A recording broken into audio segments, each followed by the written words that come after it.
In this session, we're going to talk about knowing Christ inside. And I want to begin by reading to you out of John chapter 14, verse 22 and 23. Here it says, Judas, not Iscariot, said to him, Lord, how is it that you will manifest yourself to us and not to the world?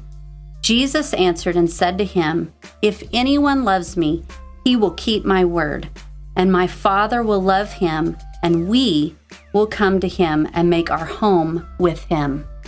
Now here, Jesus is talking to him and actually saying that we, the Father, the Son, and the Holy Spirit, we're going to come and we're going to dwell inside of you. We're going to live inside of you. And there was a long period of time from when I was saved as a child until I came into the revelation that I actually had Jesus living on the inside of me, that they dwelled within me, that there were dark places within me that it was safe to visit with them about, not because I had to or because I had to confess anything, but it was because he was in there dwelling and doing life with me. And that came through intimacy, through a moment by moment daily relationship with them. And so I want to encourage you, as the Lord begins to speak to you, or maybe he already has, about some of those places that you've tried to stay silent about with him, I encourage you to share those with them and visit with them about that. He's your Father. He just wants to be in relationship with you. One of my favorite verses is in Psalms 147, verse 3, and it says, He heals the wounds of every shattered heart. And he really does. He's comfortable in those dark places. So that is something that you can openly discuss and share with him. Next, I want to visit with you about mediators. Mediators are something that we put in place of God and that we use to know him rather than us entering into a face-to-face intimate union with Jesus as our husband. They might be things like church services, even podcasts. I think for me, one of them was my parents. I used my parents as a mediator between me and God for a long time until I realized, this is a relationship for me, not just knowing about him through my parents. And so it was a real eye-opener for me.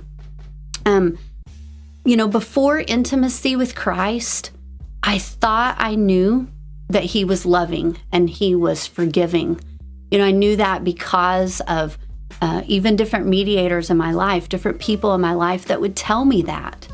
But when I began to actually have that one-on-one daily relationship with him and began to actually live out that union of him living on the inside of me, then I really experienced that I didn't just think that Christ was these things to me.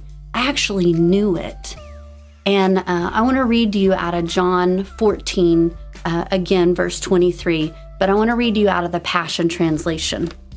It says, Jesus replied, and this is to Judas, Loving me empowers you to obey my word, and my Father will love you so deeply that we will come to you and make our dwelling place. When you begin to feel and experience his character in you, it comes out. Just like here it says, loving me empowers you to obey me. It empowers you to love others. It empowers you to dwell in understanding and forgiveness with others. He's not going to be any different through you than he is to you. And that is exactly through the empowerment of him dwelling inside of you and living inside of you. Through this internal dwelling is where we actually execute or demonstrate his character to others. And in that is where we bear witness of him. That's where we're evident to others what he is to us. And it's out of a true experience. That's something you can't fake for very long. You may be able to fake being kind to somebody for a while, but if the fruit isn't there out of that union, as you're abiding and yielding in Him, there's going to be a point where that kindness becomes dormant. But when you're abiding in Him, that's all He requires from us, is to abide in Him and for us to be willing to yield to Him and to open up and to say, here I am.